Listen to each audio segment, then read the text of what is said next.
Welcome to this week's episode of the Big Book Living Alive podcast, a weekly podcast showcasing the 1993 Big Book Seminar presented by Joe&Charlie in Latrobe, Pennsylvania. I am your host, Brad S., and I am an alcoholic.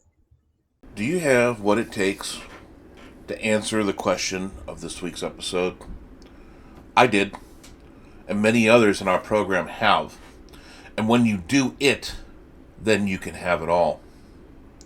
What are we talking about? 3 words. Willingness to change. This is not compromise. This is not making a deal. This is not any political argument or stand. This is change. Quantitative, absolute, unforgiving. Because when you are willing to do that, when I gave up completely and was willing to change, great things happened. I am very beholden to a manager I had many years ago for a piece of advice that I never thought I would keep with me, but I always go back to.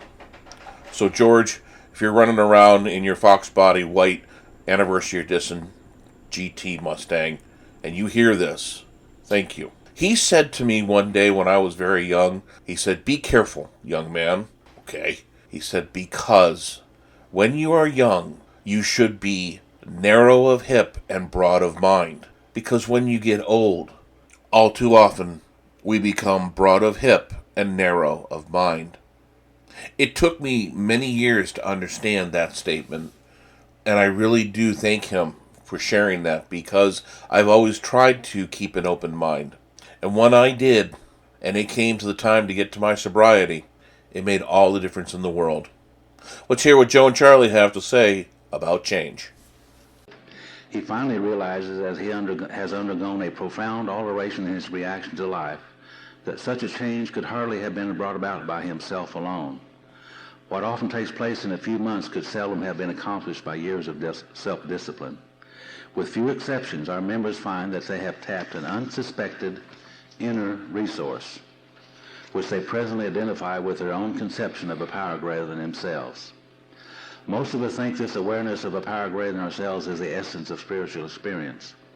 Our more religious members call it God consciousness. But most emphatically, we wish to say that any alcoholic capable of honestly facing his problems in the light of our experience can recover, provided he does not close his mind to all spiritual concepts.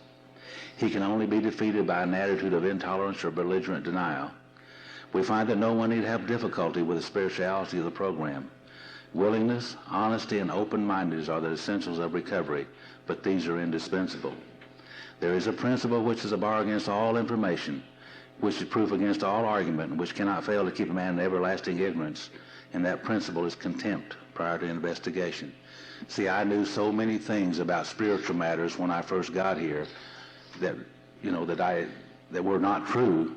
I was hardly able to learn anything that was true. I knew everything there was to know about spiritual matters.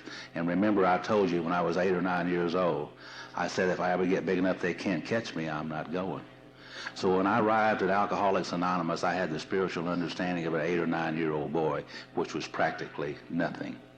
Nothing that would do me any good. And my mind had snapped shut against all spiritual concepts, and therefore I couldn't learn. That's why Bill talks about the open mind so much. I need to lay aside all of those things that I thought that I knew, and to look at this book and to look at these things with a fresh open mind so that I might learn some things that would really help me.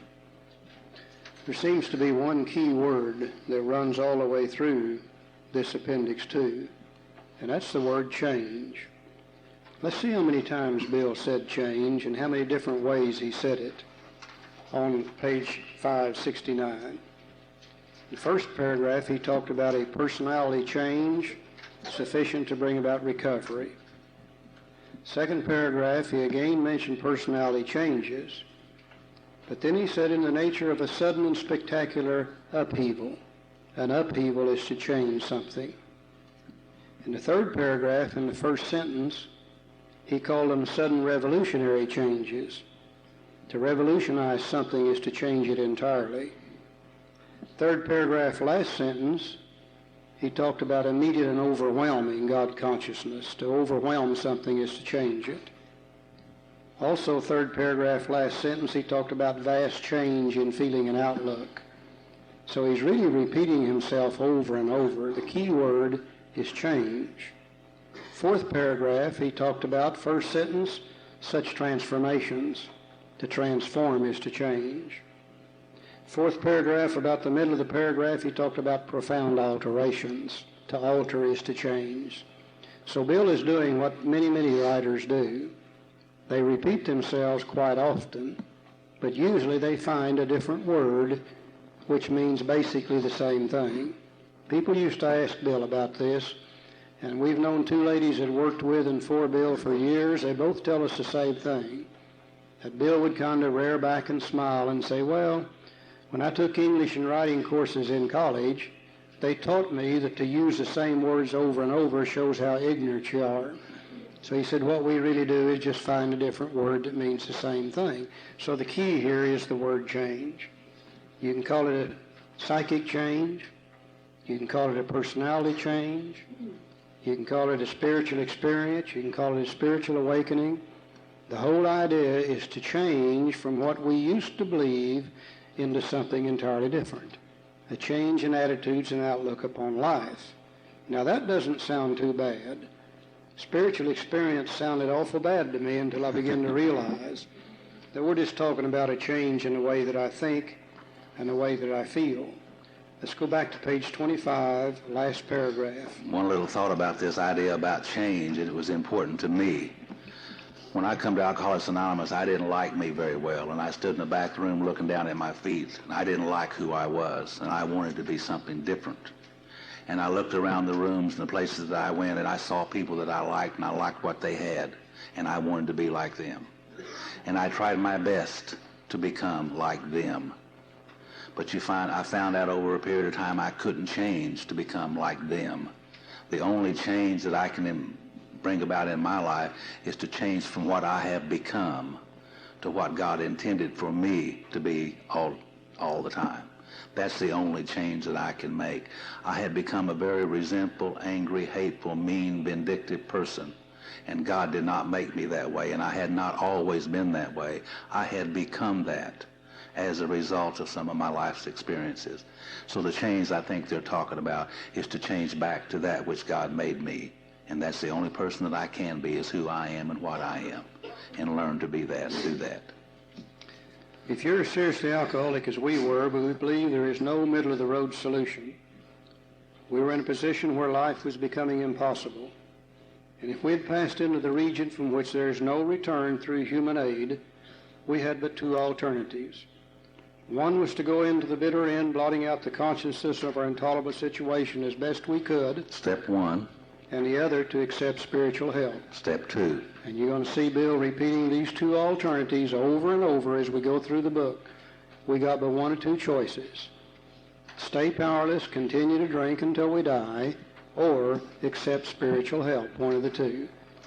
And one of the catchphrases in AA today is, you better not talk too much about God or you'll run the newcomer off.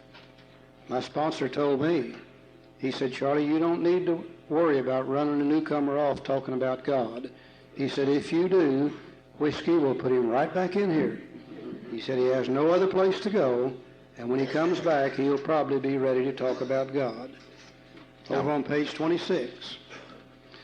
Again, the book never tells us anything, but what it doesn't explain what it's been doing and back it up. He's now going to tell us where this idea for the vital spiritual experience came from.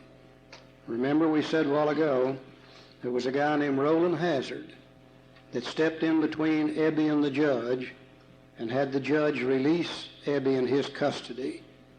Then Ebby came to see Bill. Okay, this little story we're going to look at is about Roland Hazard, and we're going to see in this story where this idea of the vital spiritual experience as the solution to alcoholism came from. Joe? He said a certain American businessman had ability, good sense, and high character. For years he had floundered from one sanitarium to another. He had consulted the best-known American psychiatrist. Then he had gone to Europe, placing himself in the care of the celebrated physician, the psychiatrist Dr. Jung, who prescribed for him. Though his experience had made him skeptical, he'd finished his treatment with unusual confidence. Now, he didn't go to Dr. Jung for a 28-day treatment program. He was with Dr. Jung for a full year. And when he left there, he knew good and well everything was going to be okay.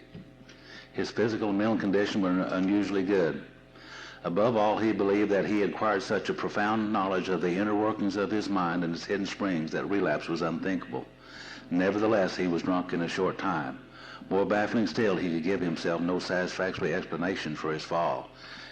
Roland went over there, and Dr. Jung completely psychoanalyzed Roland. He had the best treatment in the world. He had used up all the American psychologists and psychiatrists, and he went over there to Dr. Jung because he'd heard that he was the best. Roland was desperate to find a solution to his problem, and he completely psychoanalyzed him, and he knew with his self-knowledge that he would never have to drink again, so he came back to America, but he got drunk again. And then he decided to go back to the doctor. So he returned to this doctor whom he admired and asked him point blank why he could not recover. He wished above all things to regain self-control. He seemed quite rational and well-balanced with respect to other problems, yet he had no control whatever over alcohol. Well, why was this? See, that's the question. Well, he begged the doctor to tell him the whole truth, and he got it. In the doctor's judgment, he was utterly hopeless. He would never regain his position in society, and he would have to place himself under lock and key or hire a bodyguard if he expected to live long. This was a great physician's opinion. That's quite an opinion coming from the best doctor in the world. Man, you're hopeless. You're going to have to hire yourself a bodyguard or be put under lock and key. But this man still lives and is a free man. He does not need a bodyguard, nor is he confined. He can go anywhere on this earth where other free men may go without disaster, provided he remains willing to maintain a certain simple attitude. Now, some of our alcoholic readers may think they can do without spiritual help. Let us tell you the rest of the conversation our friend had with this doctor. The doctor said, "You have the mind of a chronic alcoholic. I have never seen one single case recover where that state of mind existed to the extent that it does in you." Our friend felt as though the gates of hell had closed on him with a clang. He said to the doctor, he said, "Is there no exception?" "Yes," replied the doctor, "there is. Exceptions to cases such as yours have been occurring since early times. Here and there, once in a while, alcoholics have had what are called vital spiritual experiences. To me, these occurrences are a phenomenon.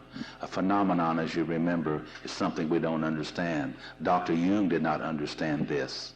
He did not understand the phenomenon of a spiritual experience, but he heard it once in a while. People had those. He said they appear to be in the nature of huge emotional displacements and rearrangements. Change. Ideas, emotions, and attitudes, which once the guiding force of the lives of these men, are suddenly cast to one side. Change. And a completely new set of conceptions and motives begin to dominate them. Change. In fact, I've been trying to produce some such emotional rearrangement within you. Change. With many individuals, the methods which I employed are successful, but I've never been successful with an alcoholic of your description. Again, the asterisk. Again, for amplification, see Appendix 2.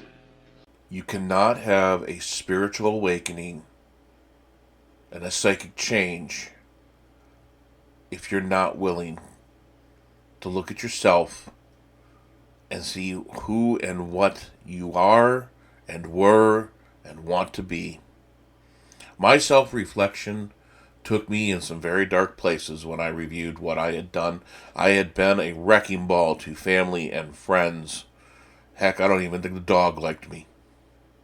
But I swore that I was going to change, and with the steps and my sponsor and my home group and my big book, change happened. It wasn't overnight. It wasn't miraculous. It took time. I'm still changing today. I'm still making amends, making up for, and trying to show the people that I love and care for every day that I have changed who I was. Sloppy, fall down, mean, angry, drunk. And now I am not like that.